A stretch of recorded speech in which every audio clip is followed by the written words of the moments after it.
الحمدللہ الحمدللہ رب العالمین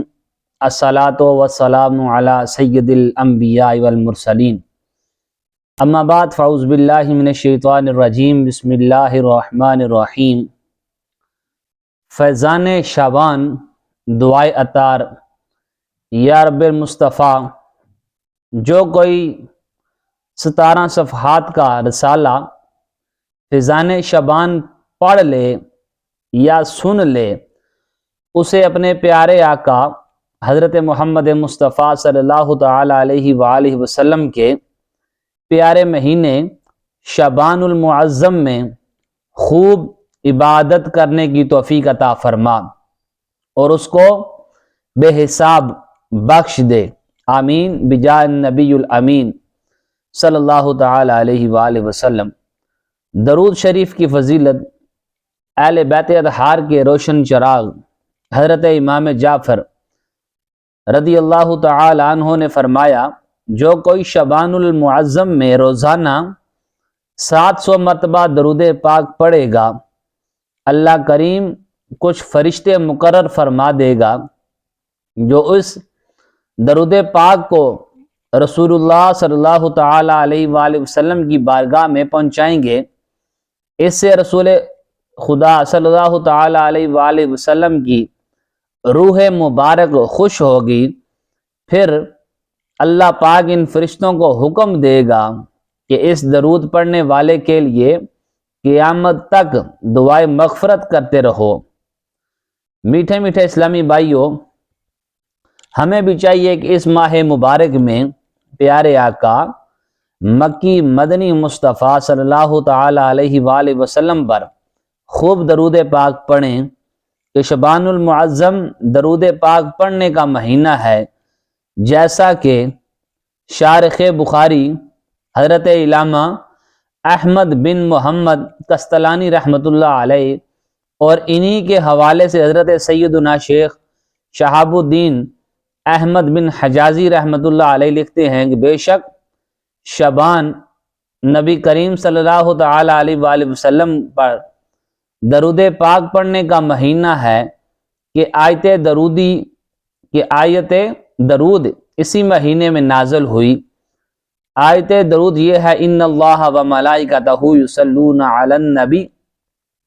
یا ایھا الذین آمنوا صلوا علیہ وسلموا تسلیما۔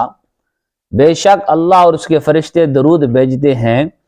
اس غیب بتانے والے نبی پر، اے ایمان والو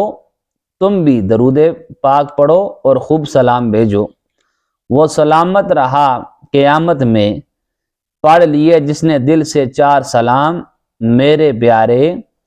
پہ میرے آقا پر میری جانب سے لاکھ بار سلام، میری بگڑی بنانے والے پر بھیج اے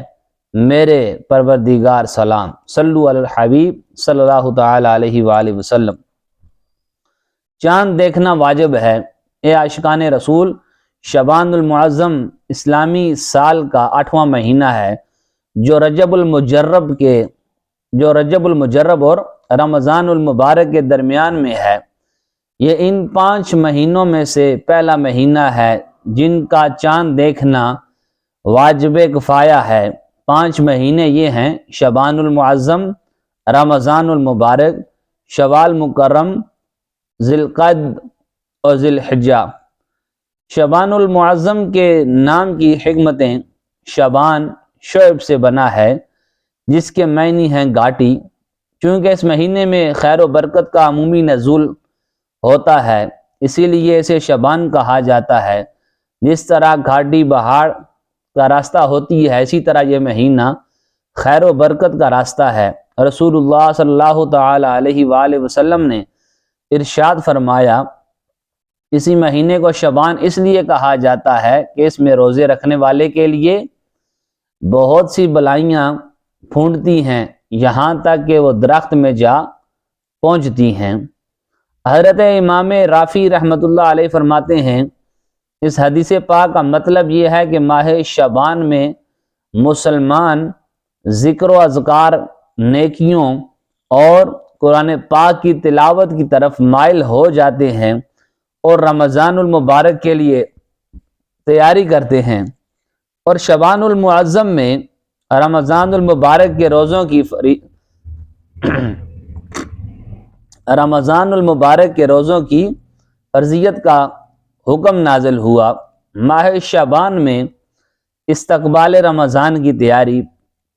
پیارے اسلامی بھائیوں، شعبان کا مہینہ چونکہ رمضان سے پہلے آتا ہے، لہٰذا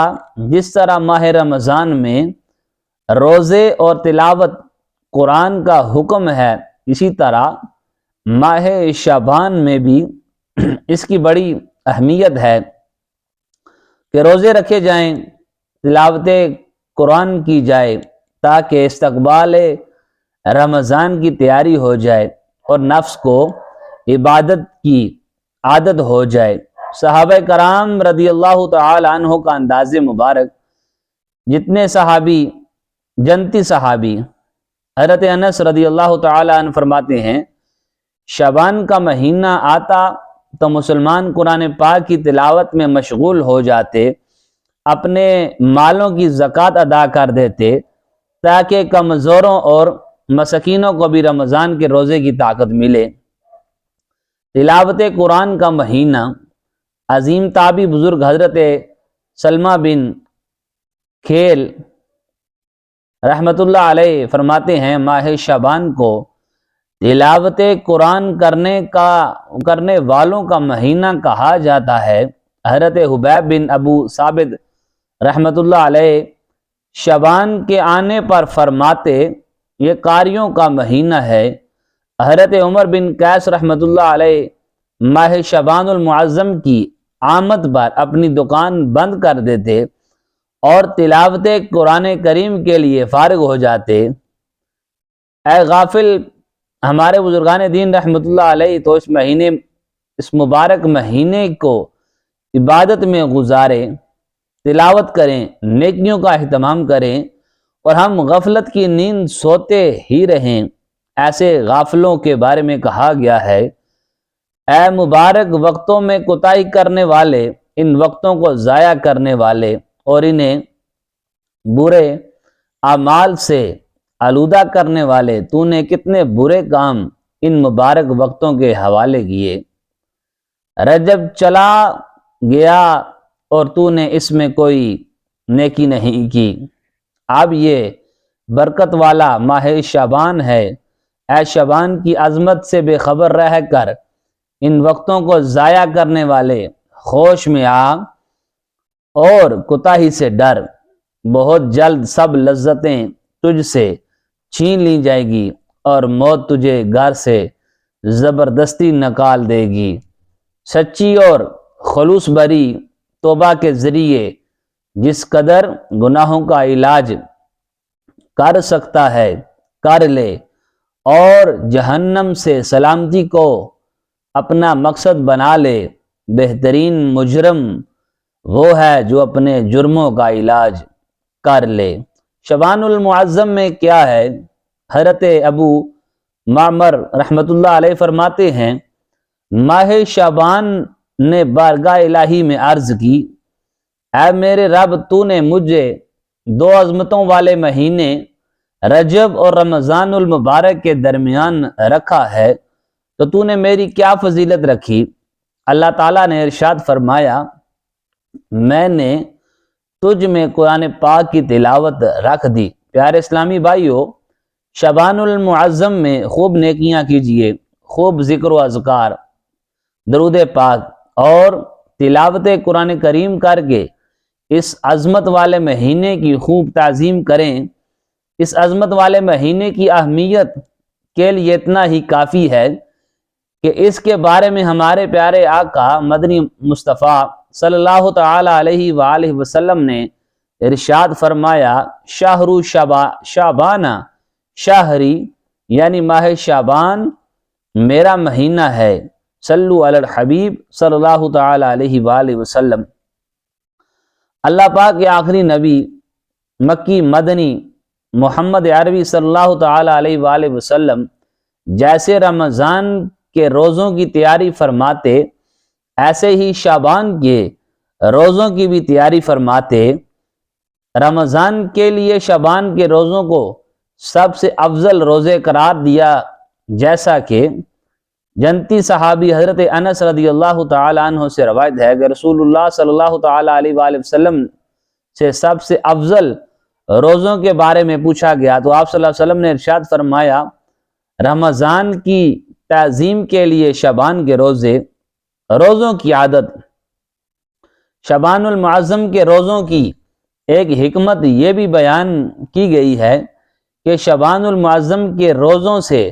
رمضان کے روزوں کی مشق پریکٹس ہو جائے، تاکہ رمضان کے روزوں میں مشقت اور تکلیف محسوس نہ ہو، بلکہ تب تک بندے کو روزوں کی عادت ہو چکی ہو اور رمضان سے پہلے شعبان میں روزوں کی مٹھاس اور لذت کا احساس ہو چکا ہو۔ لہٰذا جب ماہ رمضان آئے تو بندہ اچھے نیت کے ساتھ اور خلوص دل کے ساتھ رمضان المبارک کے روزے رکھنے لگے۔ شعبان کے روزوں سے محبت۔